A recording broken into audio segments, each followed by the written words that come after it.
Hello, so in the last episode we sailed from Martinique to Curaçao and we couldn't get our sail down, which had me in tears. And then we arrived in Curaçao and we had our boat hauled out of the water before we flew from Curaçao to Croatia, where we took part in the filming of the Wonder Project series, which is yet to be released this year. That will be very exciting. When we finished filming that, then we flew to England, which is where we're from, and we went around the whole country visiting friends and family and just having a fantastic time. And yeah, this bit's going to go on a bit because I wanted to try and get everybody in, which is probably impossible. But we had a brilliant time. After many sad goodbyes, we had to fly back to Curaçao to start work on the boat, which is what this episode is about. You and me, we're family. The bond that we share is as deep as the sea, no matter how... So, we've arrived in Curacao. We arrived sort of late afternoon, and the marine staff were really helpful. And we had immigration turn up this morning, did the paperwork there, and now we're just waiting for the health officials to come and do our testing. It wasn't that bad. Thanks. What was that like? It's horrible. First they put it in your mouth and then they put it up your nose. How was it? It's just so weird. But the worst thing was that they dropped Ewans between the pontoon, and luckily it didn't go in the water. And we managed to use our kitchen utensils to they get it out from between the pieces of wood. As I thought Woody would have to take the whole pontoon apart. That's what you need to get it out of the pontoon. It doesn't go in your nose. We just got our results. It's really quick, and we've all got negative PCR. Yes, so we're free to run around. So after our journey from Martinique to Curaçao, we wanted to check that there was no other damage up at the top of the forestay after the problem we had with the halyard furling around and mangling the spiky bits. But we just wanted to check there was no other damage, which Woody's doing, or he's done now, and that it sounds like it's all okay. These are the prongs which stop the furler twisting around the mast, and they go either side. And as you can see, they're completely bent, and that was when we tried to furl away. The spinnaker halyard's still attached, and it basically just ground it. So now I need to take these off and get them refabricated.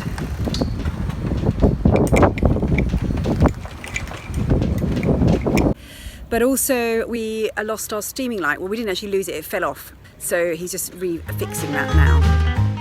Our boat is getting launched out of the water on a tractor.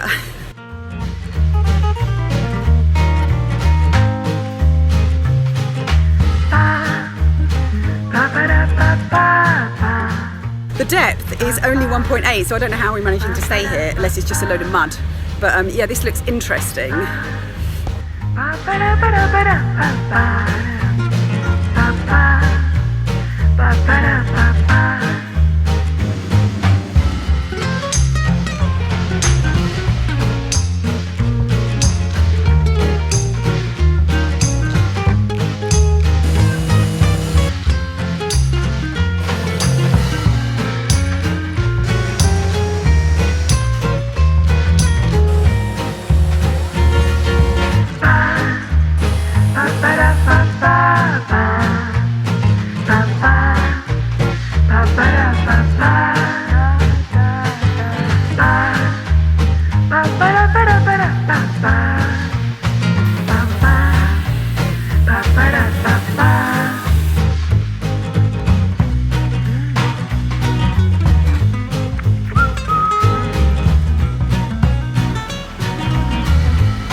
So security is another really important thing in a boatyard, even if you're leaving your boat or even if you're on your boat. This boatyard is very good for security because they have a lot of dogs. as I mentioned before, and all these dogs are putting anyone off who wants to go in that yard and steal something off those boats, I reckon.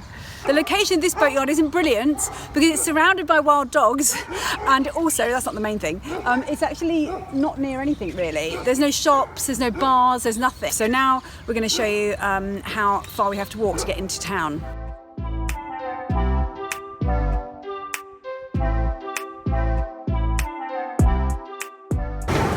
I suppose it's always good to see houses made out of the local building materials. In this case, it's corals. It's kind of a house built out of coral. I guess you can call that sustainable.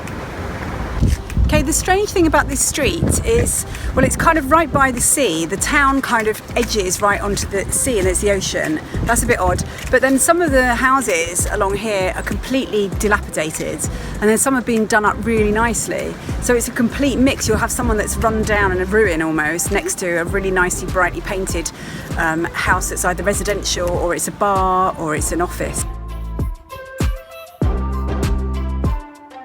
You might recognise this bridge behind me. This is the Queen Emma pontoon bridge. It's got 16 pontoons it's resting on, and it's called like the Swinging Old Lady. And so when you come in, you have to call the guy on the bridge, and if he allows you to go in, then they'll open it up and you can go through on your boat. And that's what happened to us. They let us through.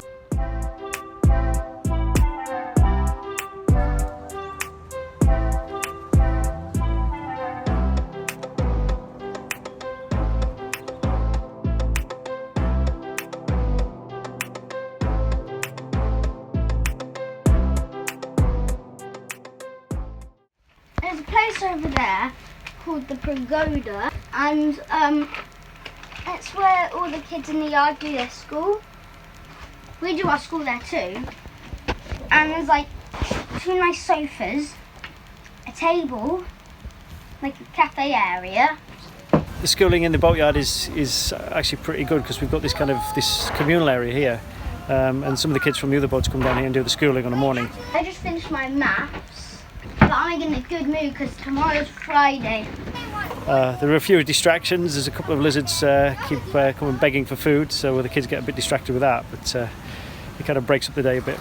Come Monday, we're hoping to get back into our routine, homeschooling, getting some work done on the boat and tidy the boat up because the boat is an absolute tip.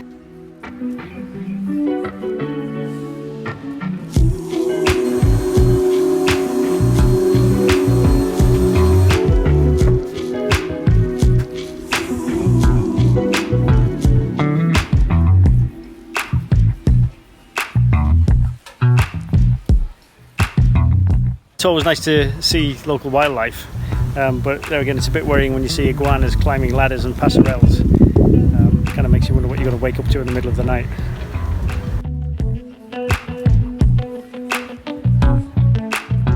Okay, so yeah, back on this job again. I'm just cleaning it because the boat got loads of brown kind of stains all over it from when we were in Suriname in the river. I've been recommended this stuff called Snowball, and it's toilet bowl cleaner. But it's got I've actually looked at the ingredients. It's quite harsh. It's got hydrochloric acid in it, anti-calcium thing as well in it. So I'm just applying it and then washing it off, and it's bringing up the boat. All the stains are coming out and it's looking much whiter. And then after that it needs to be polished and waxed again. Seeing the boats out of water might as well make it look pretty. That's my job. To apply the compound paste, I put it on with a slightly damp piece of cloth and just put it all over to make sure it's completely covered. And then I go over with the polishing machine to try and get rid of all the paste, and it sort of polishes it in as well, rubs it a bit. If you do it too hard and for too much, it gets really hot and then it stops moving, so you have to do it quite light, especially when you get near the end of it. And if it gets any difficult, like stubborn bits, I just give it a bit of a wipe with the cloth, and sometimes I polish over it.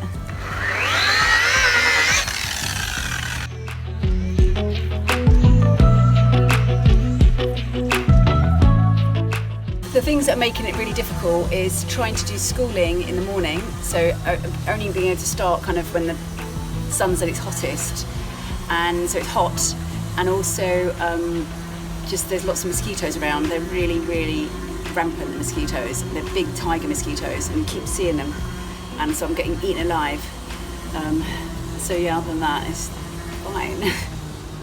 So we thought we'd save a bit of time by getting the Boatyard to sand the boat down. Unfortunately, they didn't pick up on my light sanding and they got a bit heavy-handed, so some of it actually went down to the gel shield, which meant that we had to put another sort of patchy layer of undercoat on. So today we're going to start the anti-fouling. Yesterday we give everything a good clean down, so it's dust-free, water-free and grease-free. We've patched up all of the little bits with a bit of primer, in some cases a bit of epoxy filler, and now we should get a coat on this morning and then a coat on tomorrow before the boat next door starts sanding and getting grit everywhere. And then that'll give us the rest of the weekend to finish off a few jobs like the bow thruster, and then we'll be back in the water on Monday or Tuesday hopefully.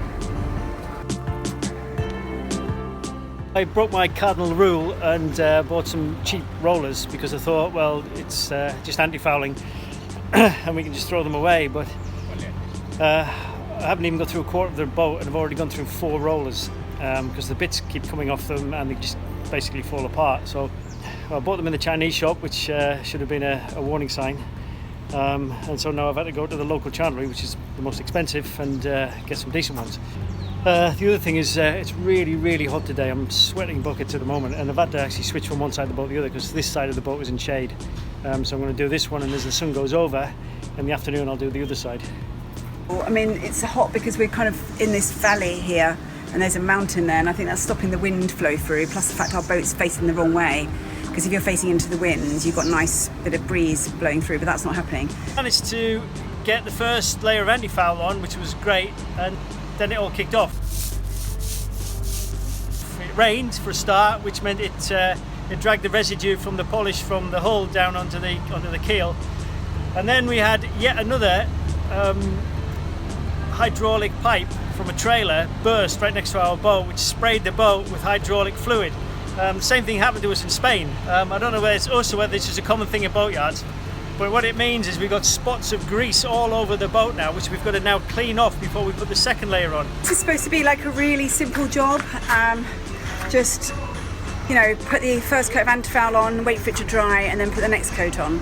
And it's turning into one of those nightmares. So boatyards are one of these places, it's kind of like the only place you can get this clean work done. So we're kind of in a constant battle between trying to keep everything clean in the dirtiest environment possible before we can put the layer of anti-foul on. And the ants that crawl up our ladder, they're slowly kind of moving onto our boat because they all live in those bushes. I mean, boatyards are really demoralising places really, because they're a harsh environment to live in, they're dirty, they're grimy, you can't keep the dirt off the boat.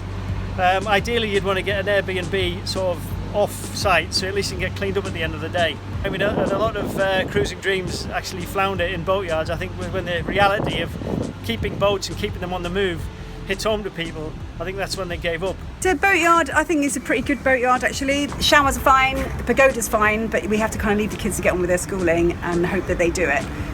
They're doing it over in this really nice pagoda over there.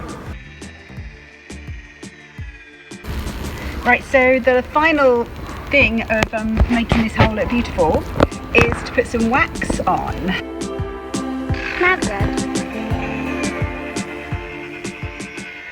It's going to be launched today, this morning. The last thing is to get the tape off the waterline that was protecting the hull while we anti-fouled, and that's it really.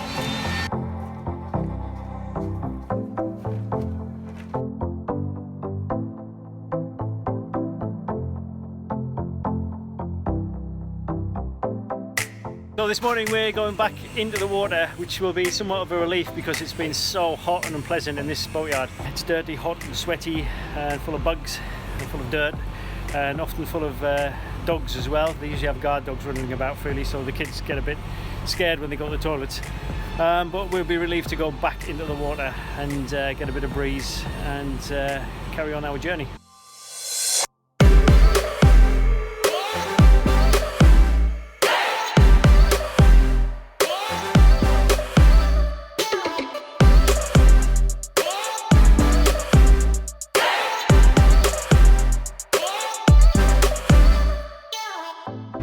So that's it, we've ended our time in Curacao Marine and now we're going to head around to Spanish waters to drop anchor for a few days. We've still got a few repairs to sort out, so that kind of ends quite an exciting chapter. We came here to get the boat hauled out so we could actually go to Croatia, which we did, and then we spent a lovely few months in the UK as well, and then we came back. But I think the sort of sour point of this was the bill. I mean, there was so many extras added on. I mean, we had been warned that Curacao Marine does this sort of thing. You know, they'll charge for facilities, but then they'll charge on top for water and electricity.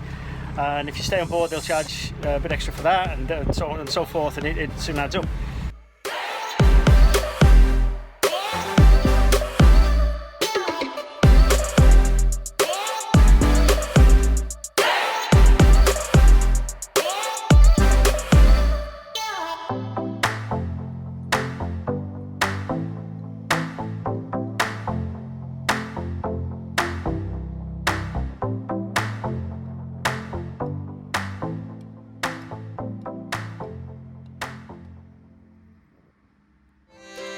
A big thanks for watching, and especially thanks to our patrons who make these videos possible. If you'd like to become part of the Patreon family, then follow the link in the description below, or just put Mothership Adrift Patreon and I'll take you to the right place.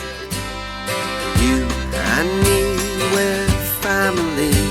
The bond that we share is as deep as the sea. We would really love to hear from you, so if you'd like to leave comments, then go to our Facebook page or Instagram, or even to our Patreon page where you can connect to us immediately.